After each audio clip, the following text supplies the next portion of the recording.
プラス AI ニュースラボ。 Welcome to the deep dive. We're jumping straight in today because the situation in Venezuela is, well, frankly, it's become extremely explosive. It really has. Our sources are confirming the risk level in the Caribbean it's just unprecedented. We are way past diplomatic posturing. So our mission here is to connect the dots on this. The border dispute with Guyana, the military tension with the U.S.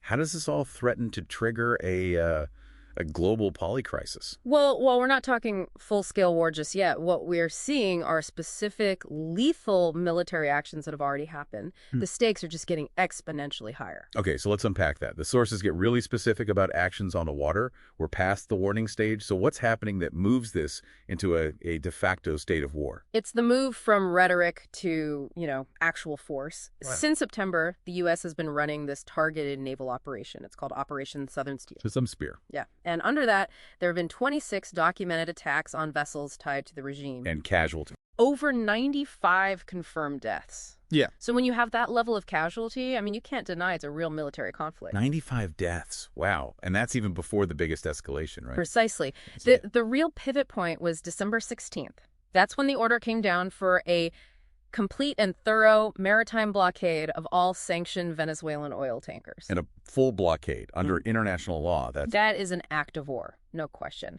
But here's what's so fascinating. It's the legal framing they're using to soften that blow politically. Tell us about that. How do you frame an act of war as something else? It get creative. The U.S. has officially designated fentanyl as a weapon of mass destruction, a WMD. A WMD, Yeah. really? Yeah. And that designation is the key. It allows them to frame the Venezuelan regime as a state sponsor of terror, a direct threat to U.S. security. So the whole operation becomes a sanctioned counterterrorism mission, not an illegal war. So it's a legal workaround to aim for what the sources call a short-term, low-cost victory. But this is where it gets really interesting for me. If the goal is low cost, why on earth would you risk something like a massive oil price spike?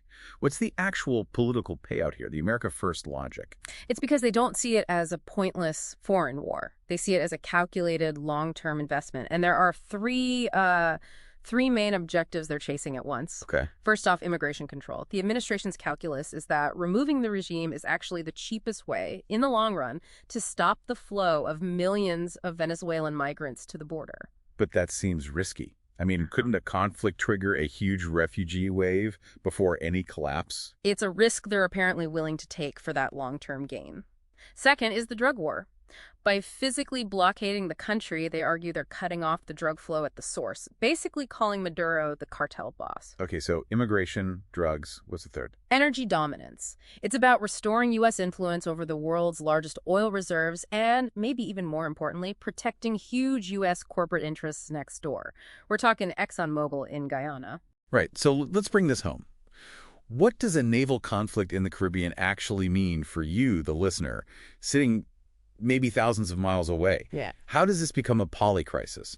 It's the echo effect, and you'll feel it immediately in a couple of ways. First, the economic risk. This conflict could easily push oil prices up, say, $10 to $12 a barrel, almost overnight. That means you see it at the pump immediately. It means higher food prices because of transport costs.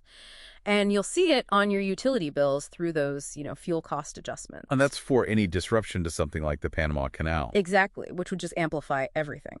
Then there's the geopolitical risk. This is the deterrence vacuum. The idea that if the U.S. is focused on the Caribbean, other actors get bold. Precisely.